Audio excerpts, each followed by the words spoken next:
Assalamualaikum warahmatullahi wabarakatuh. Halo semuanya, kembali lagi bersama kami di Bincang Ilmiah series kedua bersama saya Putri Dayati Rizky. Pada kesempatan kali ini, kita kedatangan narasumber yang sangat luar biasa yang memiliki segudang pengalaman di dunia perkuliahan, baik di lingkup organisasi maupun dan organisasi. Saat ini beliau sedang melakukan tugas sebagai gubernur mahasiswa Fakultas Ekonomi dan Bisnis Universitas Indonesia. So pasti udah pernah tahu kan ya, langsung saja kita sapa dia Bang Aditya Putra. Halo Bang, bagaimana kabarnya hari ini? Alhamdulillah baik. Alhamdulillah juga. Bang, ada pepatah yang bilang nih, tak kenal maka kenalan dong. Jadi boleh nih kita tahu nama, jurusan, angkatan, terus amanah abang saat ini dan sebagainya. Oke, bismillah. Perkenalkan, nama saya Andika Putra. Saya dari jurusan akuntansi angkatan 2018. Amanah tadi ya? Iya, amanah saya saat ini, alhamdulillah. Yang pertama itu kuliah. Yang pertama amanah kuliah, menyelesaikan S1. Dan yang kedua itu ada amanah lain, yaitu sebagai gubernur mahasiswa universitas. Iya Bang, terus akhir-akhir ini lagi sibuk apa nih? Kalau akhir-akhir ini biasa karena saya juga mahasiswa akhir, ya, kesibukan saya yang pertama itu skripsian itu salah satu kesibukan saya, dan kedua itu poin penting juga itu menjalankan amanah saya sebagai gubernur mahasiswa. Oke, banyak ya Bang ya. Pastinya ini banyak pengalaman dan pelajaran yang aku dapat kuliah.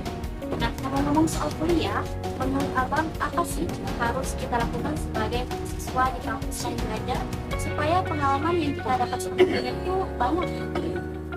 Intinya sebagai mahasiswa, poin utamanya, kewajiban utama kita itu emang belajar.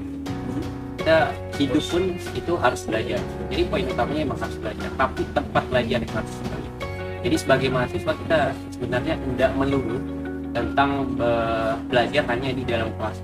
Sebagai mahasiswa banyak fasilitas, banyak tempat, banyak wadah untuk kita belajar.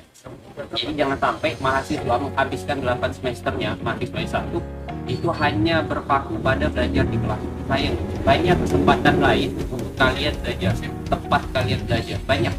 Salah satunya ya berorganisasi. Saran saya untuk mahasiswa, selain kalian belajar di kelas, kalian harus belajar di organisasi. Di balik apapun kalian, organisasi apapun kalian, saya pasti yakin bahwa organisasi itu akan memberikan pelajaran yang sangat berharga untuk kalian, pelajaran yang tidak akan kalian dapatkan di dalam kelas. Itu kalau dari saya. Oke, I see Bang. Oke, kalau itu nah mahasiswa ini kan banyak sekali ya, misalkan ikut-ikut kegiatan nih Bang. Nah itu pun bisa dikategorikan sebagai sibuk atau produktif ya Bang. Dan menurut Abang itu apa sih perbedaan antara sibuk dan produktif? Nah, mahasiswa yang banyak kegiatan, sibuk atau produktif? Sebenarnya sibuk dan produktif itu beda tipis. Kayak kalau kata orang tua anak muda tuh cinta dan benci itu beda tipis. Itu juga dengan sibuk dan produktif. Tergantung kegiatan apa-apa saja yang kawan-kawan gunakan. Kalau emang kawan-kawan menggunakan kegiatan kawan-kawan, menghabiskan waktu kawan-kawan buat kegiatan, baik di organisasi atau kepanitiaan, saya rasa itu masuk ke dalam kategori produktif. Tapi balik lagi, peran kawan-kawan di kepanitiaan atau di organisasi itu sebagai apa? Sebagai apapun kawan-kawan, PJ apapun kawan-kawan, kalian bakal jadi produktif. Tapi beda halnya jika kawan-kawan ikut dalam organisasi, ikut dalam kepanitiaan, kalian datang, tapi hanya sekedar datang gitu, hanya sekedar menonton, tidak mengerjakan apa-apa. Dan itu kategori sibuk, bukan produktif. Sibuk tapi tidak produktif. Nah ini yang harus kita tandai. Ada sibuk tapi tidak produktif, ada juga sibuk dan produktif.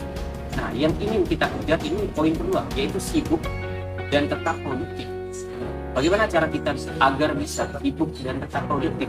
Yaitu tadi, jika kita ikut kepanitiaan, ikut organisasi apapun, pastikan kita terlibat dalam itu. Apapun peran kita kerjakan dengan maksimal. Jangan sampai kita cuma datang, diam-diam saja. Nah itu yang namanya sibuk tapi tidak produktif.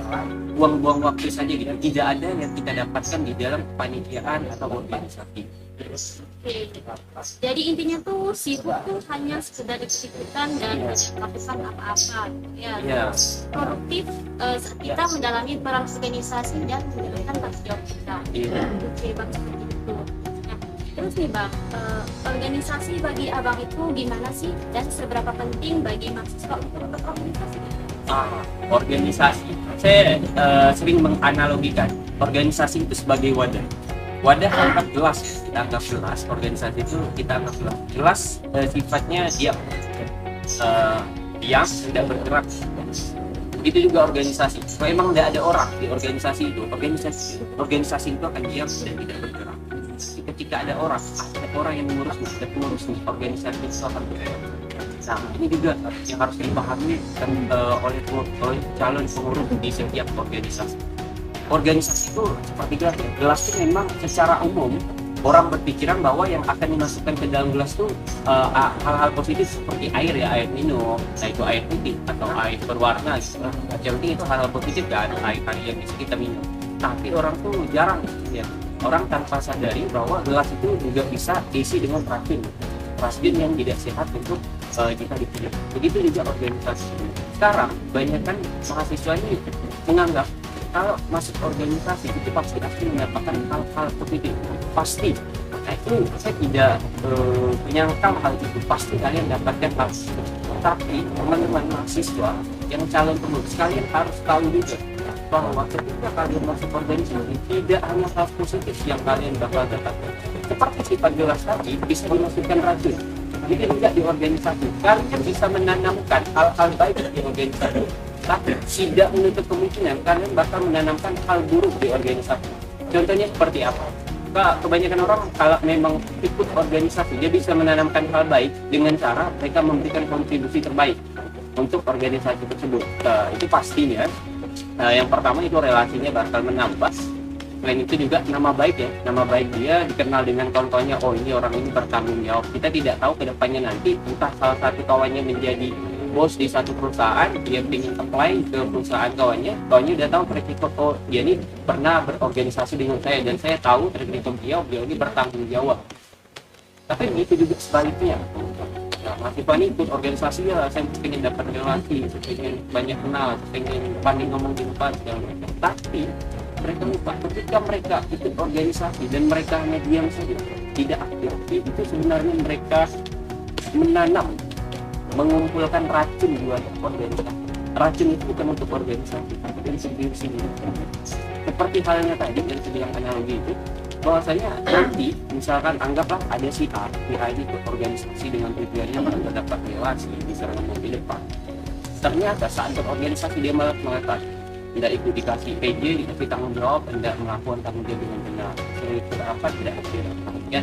Nah ternyata salah satu kawannya anggaplah si B, si A dan si B ini satu organisasi. Si A ini tidak aktif, oke sampai akhir kepengurusan, sampai musyawarah akhir dia tidak aktif. Ternyata nanti tiba-tiba di masa pasca kuliah di waktu kerja itu si B ini pilih perusahaan dan si A mau apply ke perusahaan.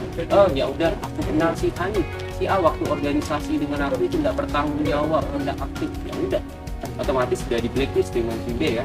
Jadi itu salah satu ya, organisasi itu selain bisa menanam hal-hal positif, bisa juga menanam hal-hal negatif untuk diri kita. Jika memang kita tidak memberikan kontribusi terbaik.